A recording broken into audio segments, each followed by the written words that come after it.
Hello and welcome back to the show. So I'm really excited about my guest today, Brooke Passchier, who is a top producing real estate agent and team leader, and now has moved into the coaching space, helping other real estate agents who are successful scale up their business without losing out on living their life as well. So we're super excited about Brooke today because she's going to share with us a little bit about her background in real estate, what has helped her become successful, what strategies and tactics has worked for her, but also how is she helping other real estate agents and team leaders be able to build up their businesses without having to sacrifice their family and their personal life as well, which is, I think, what everybody's hoping to do, regardless of what industry they're in and regardless of what point in their career when it comes to real estate as well. So, Brooke, welcome to the show. Super excited to have you join us here today. Hi, thanks for having me. Pleasure to be here. I'm excited and it's really an honor to be here. So thanks for having me.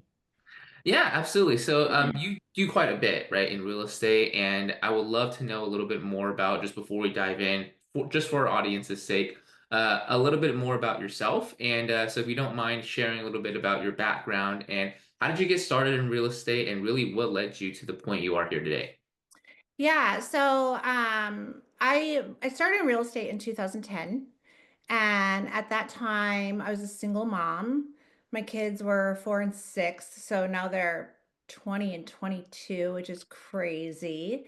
And I had to make it work. I had no backup plan. So there I had a great big why, right? So at that time, I had joined, I went a little while and really figured out that I needed some help and joined a team. That team lead really believed in the power of coaching. And excuse me. And it was at that moment, I didn't even know that professional coaching was a thing.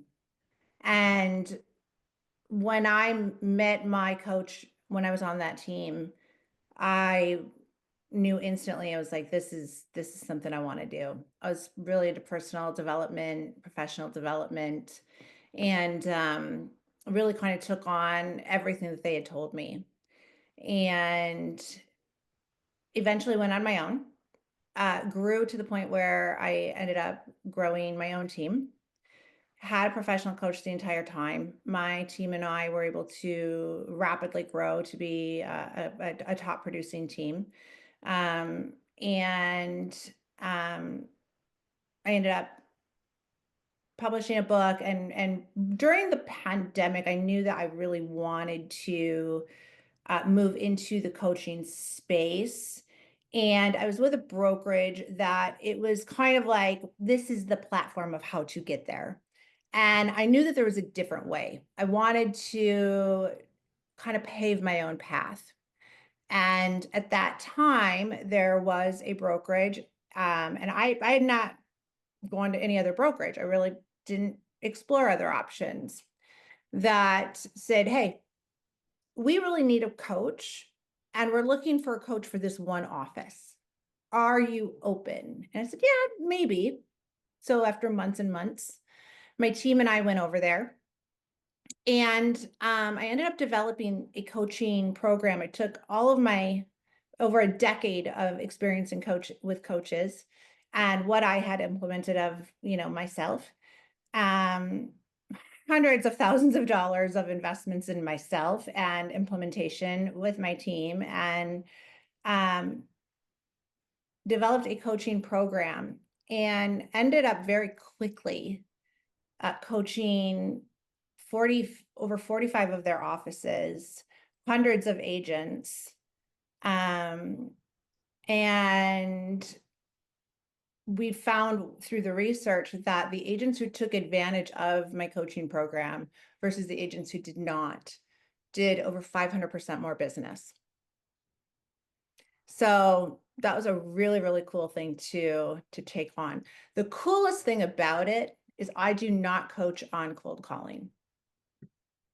So I know, and it's not that I don't believe in cold calling. I know a lot of people love cold calling. I don't have a problem with that. it's just not what I do. So, and there's a lot of agents who love that. A lot of agents who find that competitiveness really, really exciting. A lot of agents, the agent that I started with loved cold calling. I mean, he would like throw up a ball like it was, like a game. And then, if he would get an objection, he would pretend like he was hitting it out of the park, and it was just really, really fun for him. That's what got him really excited. Can I cold call? Sure.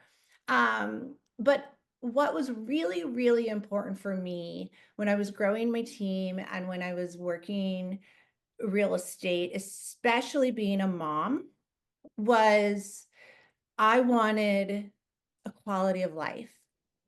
And I know that with cold leads, that if you do not answer that lead within 1 minute, the probability of you converting that lead goes down by almost 500%. And I was just not willing to build my business that way. I did not want to be on call all the time. And I did not want my kids to feel like they came secondary. And so we built on repeat and referral. And that's how I coach. So I coach on repeat and referral, and I coach on how to find, I don't want to say balance. I think that's a terrible word for entrepreneurs.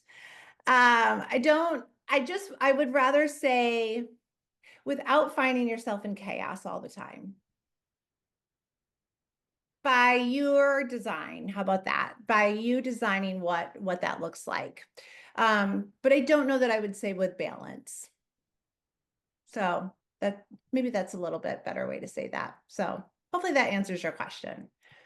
So Yeah, it does. And I like the way you painted it, right? Because balance is something, it's a word that gets thrown around quite a bit, especially in real estate. I think a lot of people talk about, how do you create balance? Or there's people will talk about, well, you can never have balance, right? And I think that's a different type of, mindset, different type of extreme that you're leaning towards on the other side of the spectrum. But what you mentioned there was, you can create a business that kind of works together synergistically with your life where you're not, like you mentioned, you're not putting your family, you're not putting your kids, your personal life as a secondary priority to your business, but you're still able to maintain top production, right? You're still able to maintain the production that you have and that you want without having all the chaos around. So that is really interesting. I want to talk on the cold calling a little bit later in the show, but before we do that, let's talk a little bit about, if you don't mind, the experience that you've had with coaching, right? So you mentioned when you were coming up in real estate, you loved coaching, you got a lot of coaching, and that was kind of what inspired you to become a coach yourself. So, what was it in the beginning that you felt was so important and made such an impact for you, and you think other real estate agents as well, as far as having a coach, but also having the right coach in place to really help them propel their business and their performance as well? yeah, you nailed it when you said the right coach, right? So, I mean, not every coach was the right coach for me. There were several times where I would meet with a coach once or twice, and I was like, yep, we are not in alignment. So, this is not going to work. So, it's really, really important, first of all, to find the right coach. For me, the right coach was somebody that was 100% willing to call me out on my own crap. So, I just don't believe that we can see our own blind spots, and we all have them. I don't care how successful you perceive yourself to be, how open-minded you perceive yourself to be. We all have blind spots. And I also think it's important for a coach to come from curiosity and not from judgment. We all have our own judgments, but the more a coach can ask questions and pull out the answers from you, I think that deep down inside, we all know what's stopping us from moving forward. It's just a matter of voicing that and having a coach pull that out of us by asking the right questions.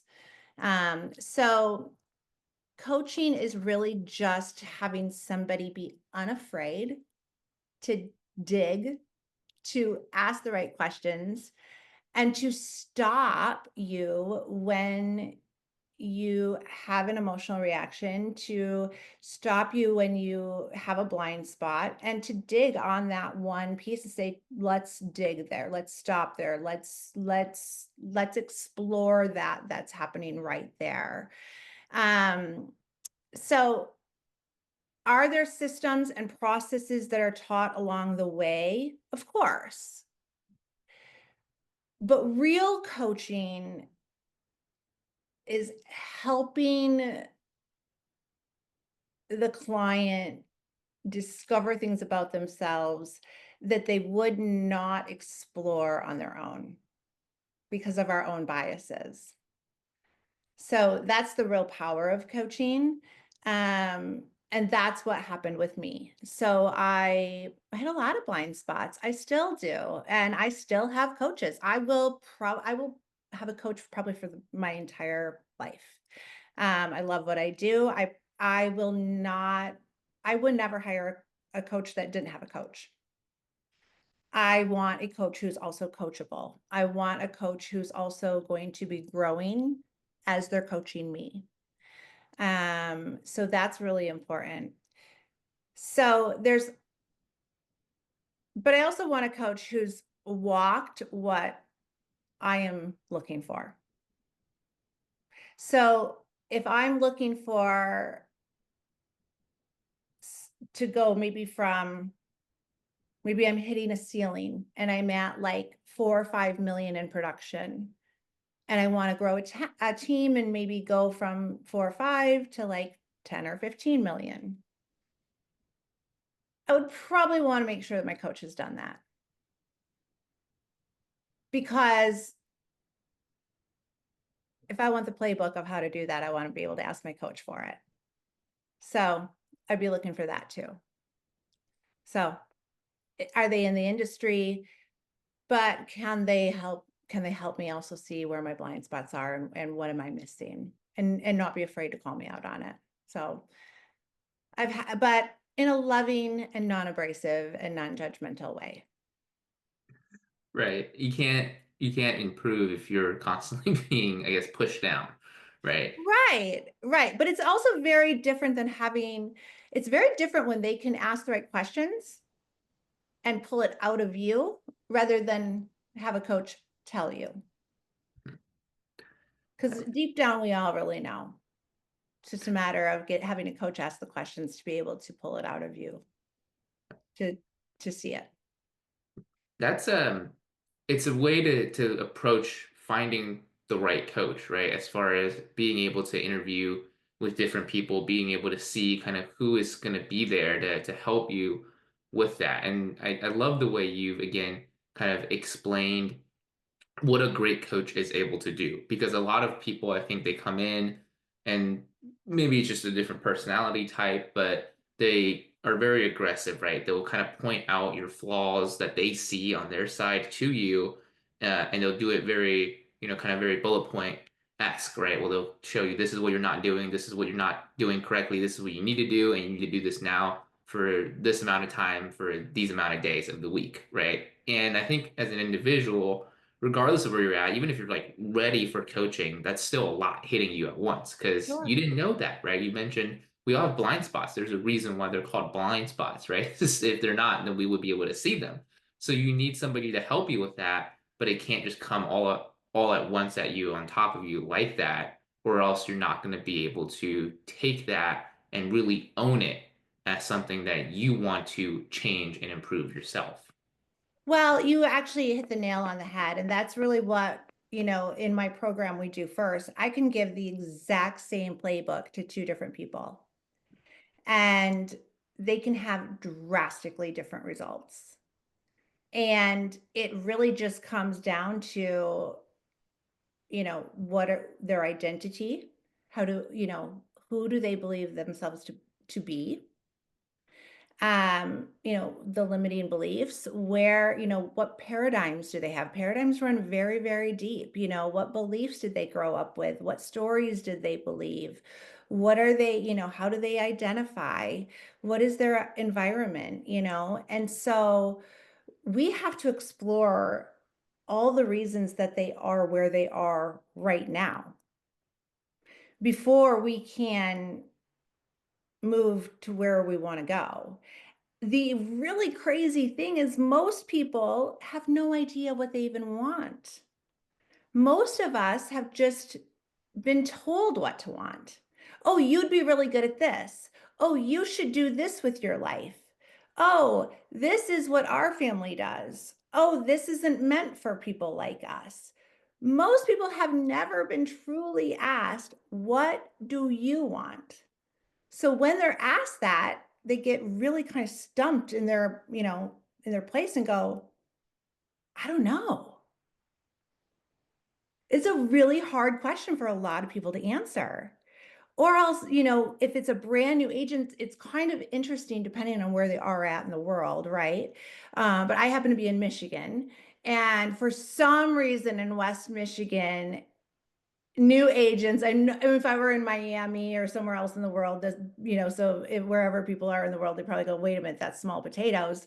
But for some reason, new agents in West Michigan, and I coach people all over the US, I'll say, what's your first goal? And they'll go, six figures. I go, so 100,000. Yeah. Well, okay. Why? I don't know. It just sounds like it's a good number. Like they just grew up thinking that making a six-figure income is success, but they don't know how they're going to allocate it. They don't know why that's important. They just think that that's like the definition of, okay, I made it because it's go to college, get a good career, and that means go make six figures somewhere. But they don't know why. So we've got to go down deeper. Can you make seven figures in real estate? Yeah. Can you do whatever you want and use real estate as a vehicle to get you wherever you want to go?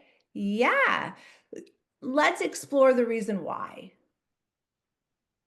Because if you just wake up thinking that's a good idea, that's not going to drive you to do the work to get you where you want to go.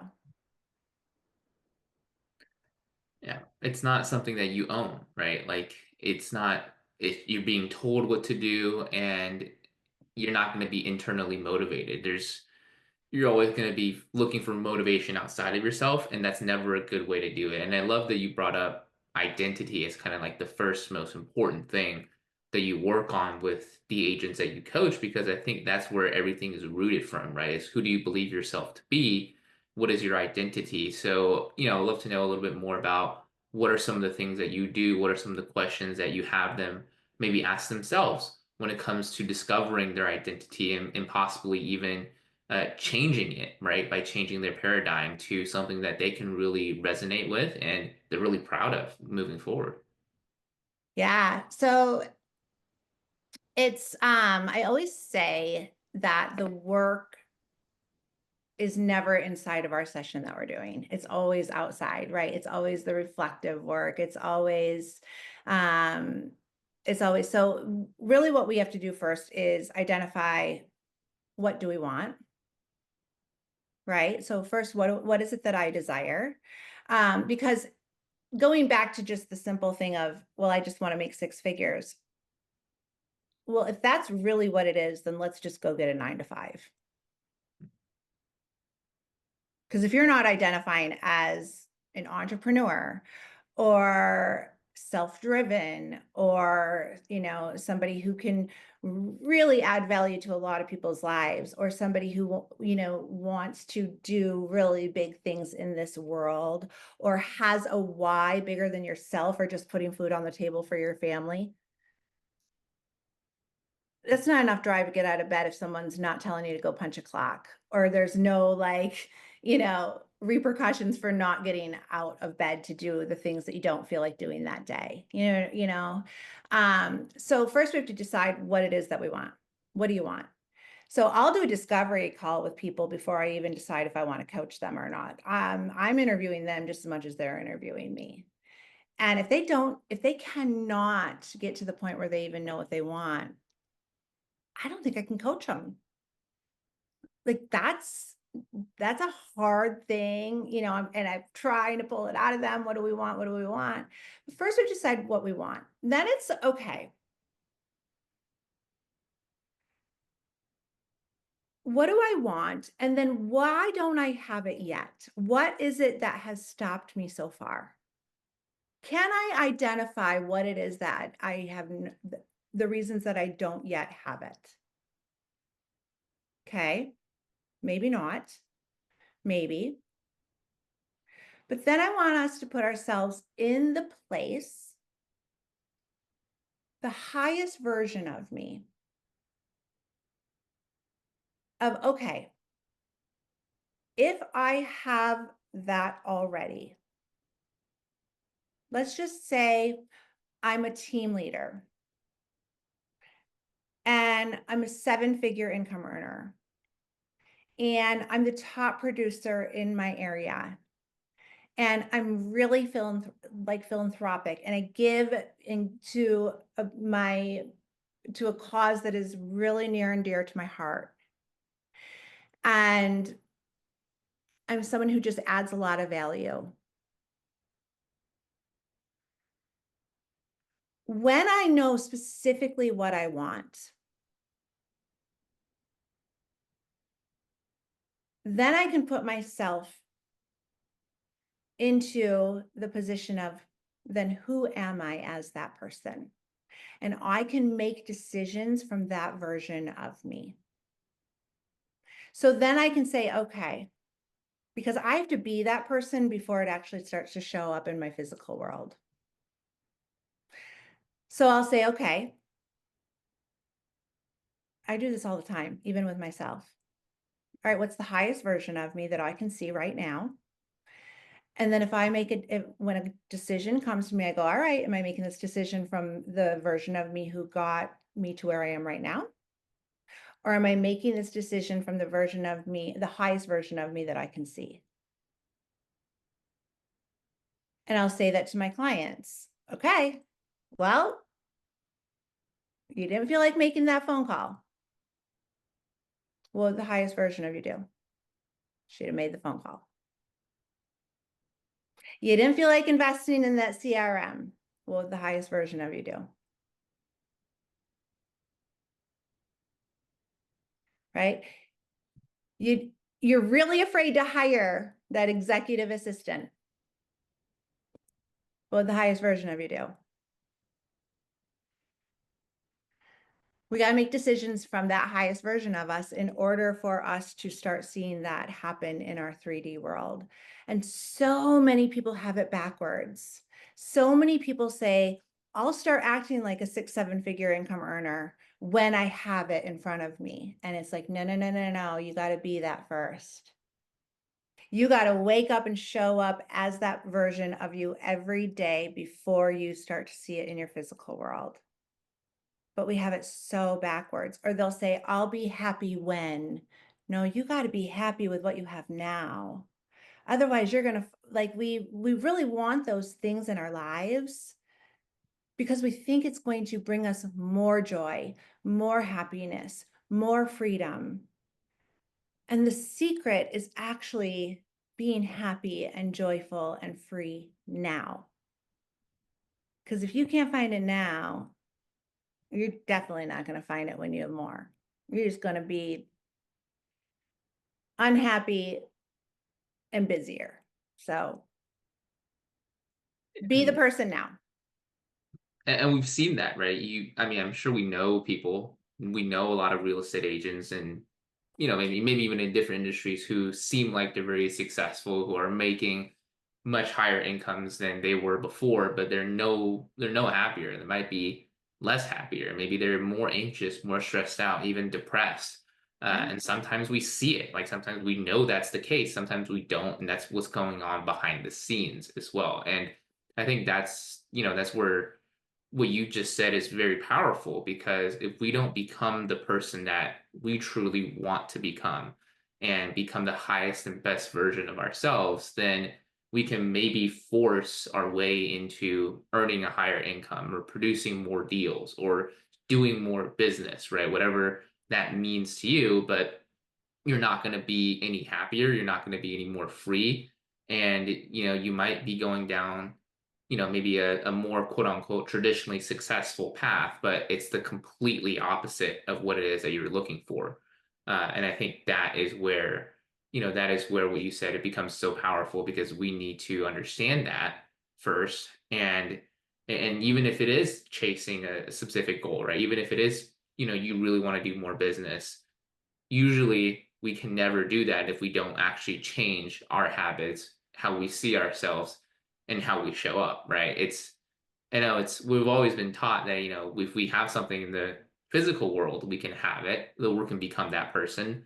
But it's literally the complete opposite. And that was kind of something that's very eye-opening for me when I first learned about that concept as well. But I think many agents struggle with it, many people around the world struggle with that as well. And I think that's where your coaching program comes in, right? That's where you start is let's figure out who you are and let's get there. Yeah. So for example, let me just give you like a real world example of like where like when I first started real estate, like I mentioned before, I was a single mom and I was, I mean, I was broke. And when I say broke, I mean like really broke, renting a house for like $750 a month, could barely make the rent. Um, I mean, I remember truly looking under my car seats for change to see if I could just get enough to like go through the drive-through to feed my kids. I remember the fear of pulling in my driveway and not knowing if I was going to see the big orange sticker on the windows that my lights had been turned off.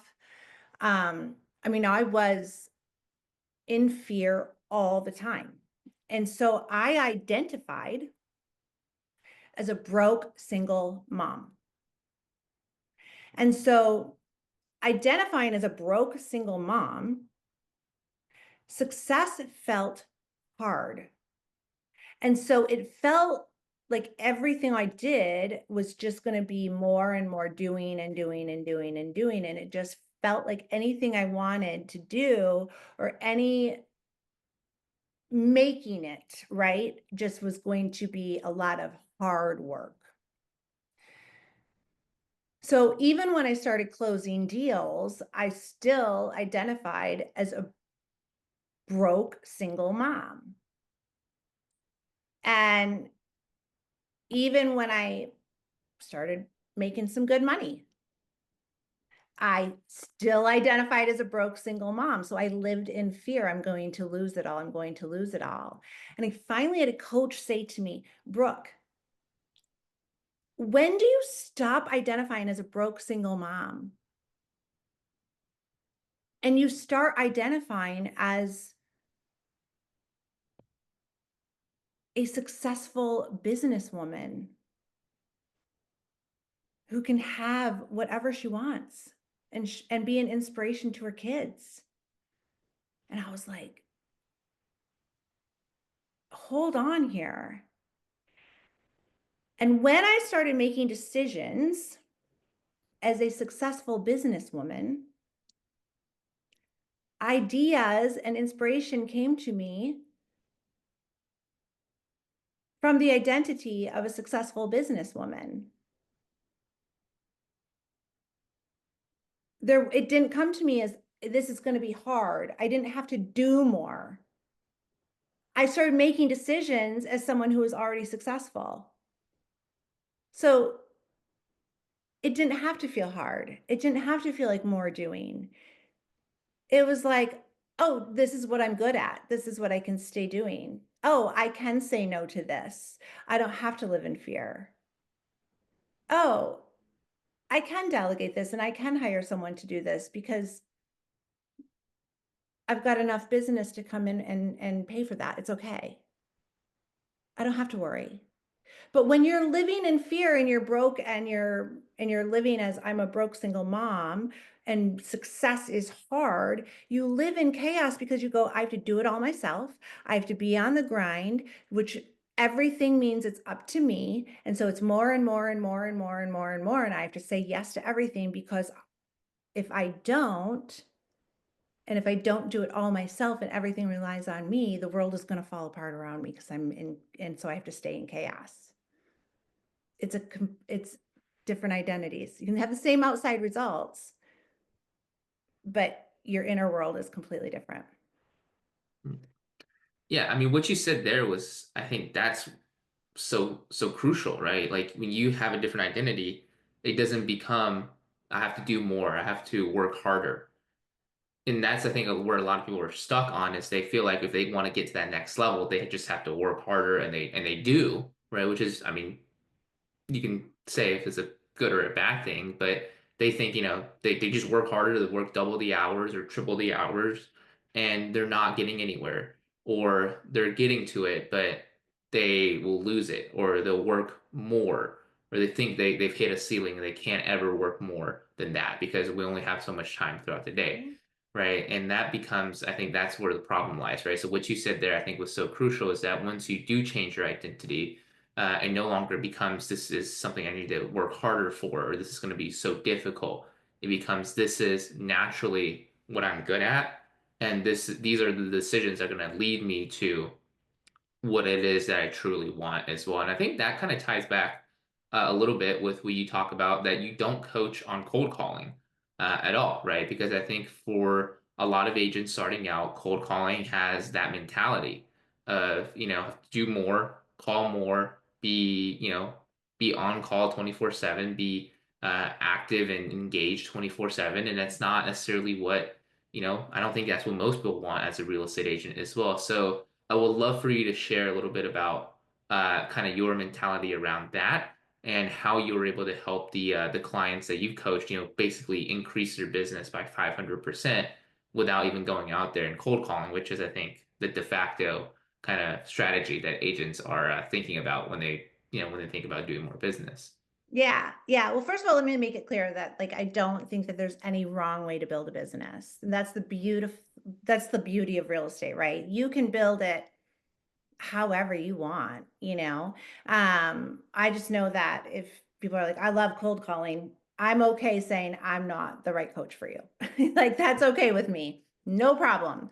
But for me, repeat and referral, I firmly believe that real estate is a relationship business.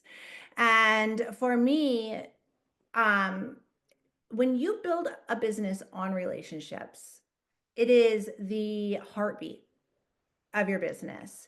So it does not matter what the market's doing. Your business is not dependent on the market at all. So it does not matter what's going on in the market. If you are in relationship with people, people are still having babies, getting married, getting divorced, getting relocated. Life is still happening to everyone we know, regardless of what's happening in the market.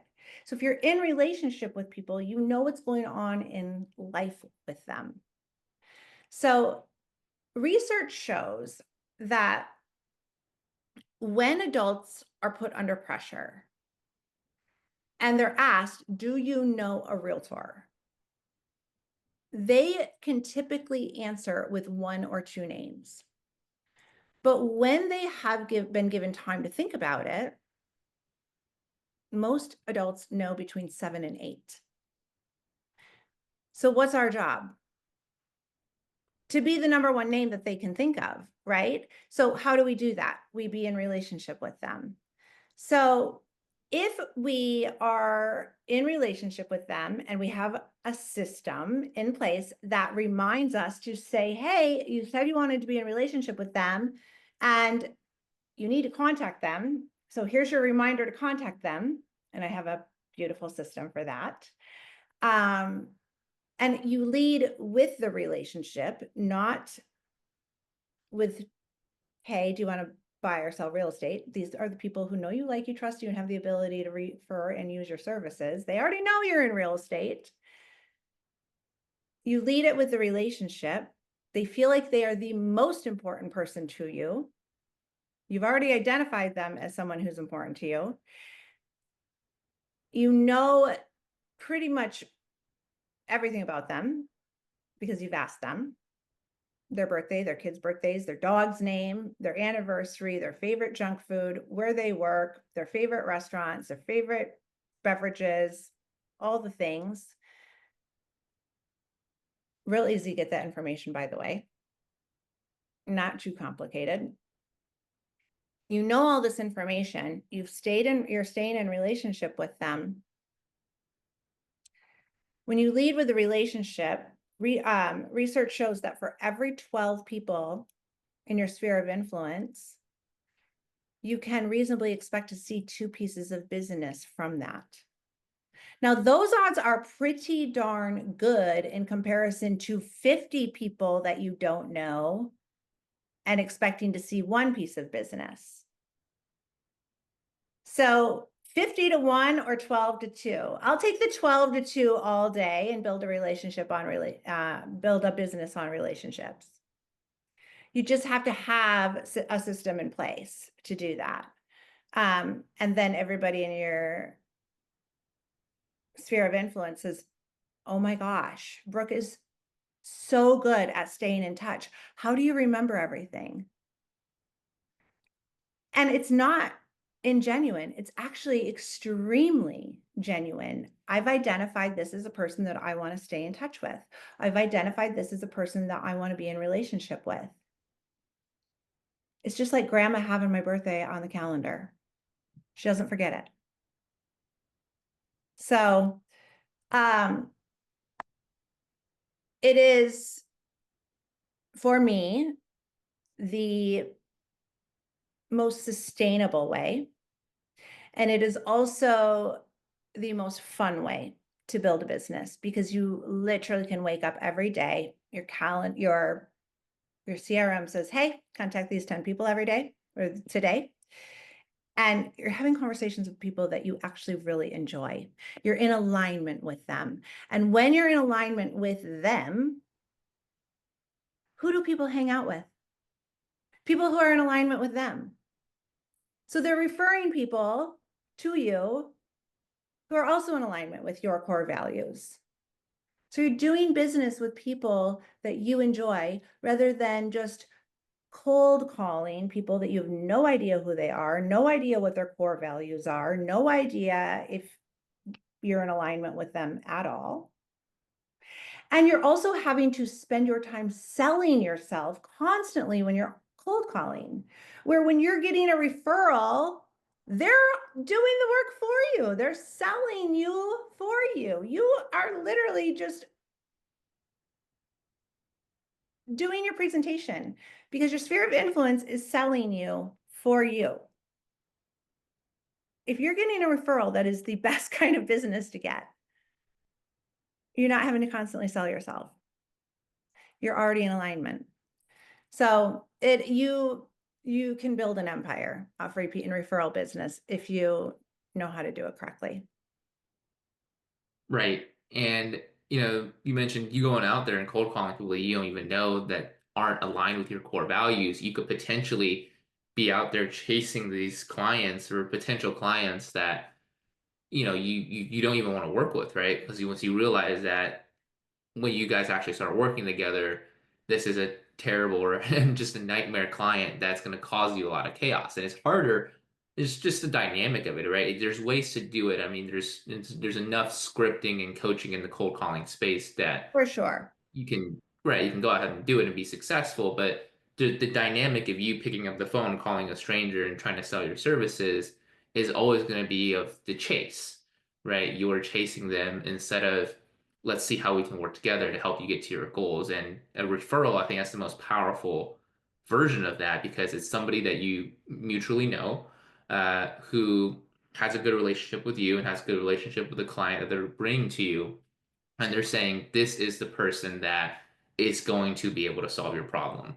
Talk to them, and it's basically like a handoff, right? They're handing off the client to you, and all you have to do is just go out there, perform as the agent, and the transaction is done, and that leads to more referrals, right, of that client's network and so on and so forth. So I think that's where the strategies that you teach are very, very powerful for an agent because they can wake up, like you said, every day and just be really excited about the conversations they're having and actually have a lot of fun and enjoyment in not just building these relationships, but continuing to cultivate them as well. 100%.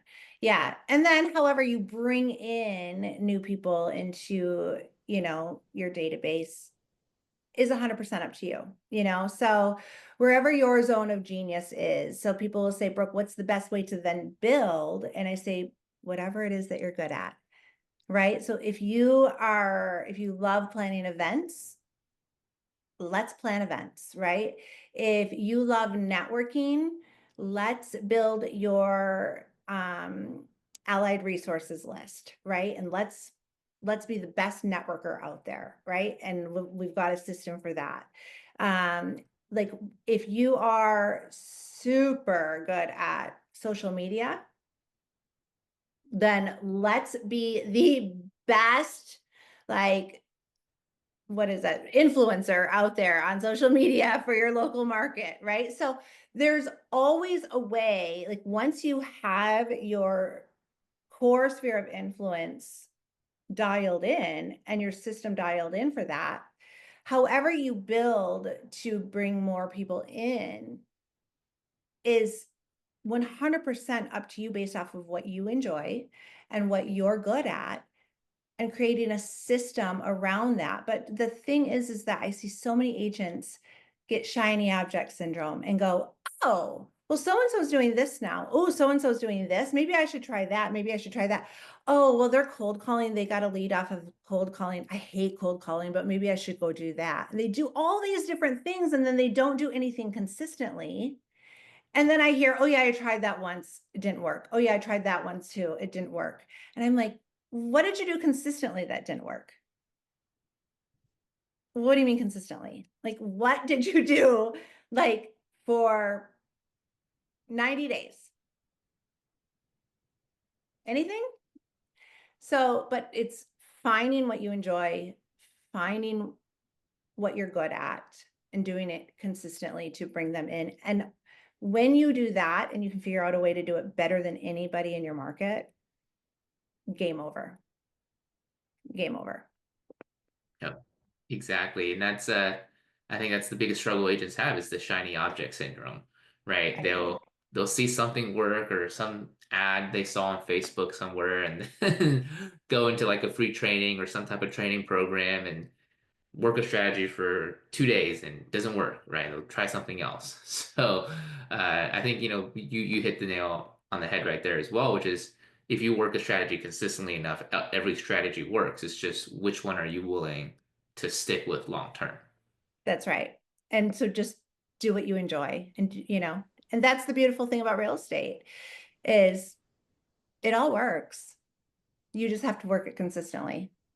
Yeah, So choose what you love.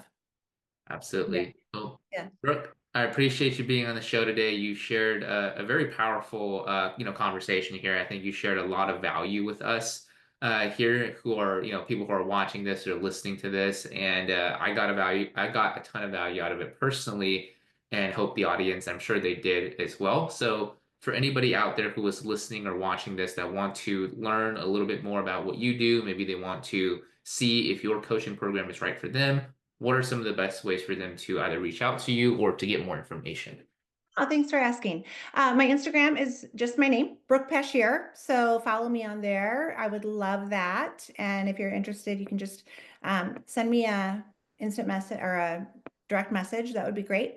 And my website is my name as well, brookepaschier.com. So you can check that out there too. And it has my coaching programs on there as well. So I would love to have a conversation with anybody that is interested. My first conversation is always complimentary, just a discovery call to see if we're even a fit. Because, like I said, I want to make sure that I choose you as much as you choose me. So it's got to be we've got to be in alignment. So and a win-win for both of us. Yep, absolutely. We'll make sure to leave the links to your website and also your Instagram in the description down below, so that way people can find this easily. But Brooke, thanks again for being on the show. I mean, other than kind of what we share so far, before we let you go, is there any other last pieces of advice or tips you would like to leave with the audience here? Yeah, I would say the one thing that most of my one big thing that my agents benefit from most that I would love to share a little tidbit if I could. We had talked about maybe staying out of chaos. And one thing that I learned that might be helpful is a lot of people think that we have to just answer the phone all the time and we always have to be on call. So if you are cold calling or if you are doing things where you feel like you have to be on call all the time, totally good.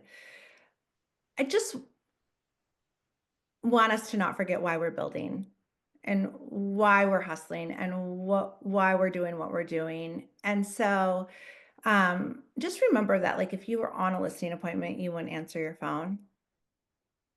And so if you have another priority such as family or something that you enjoy or something that you love, um, maybe make that an appointment too.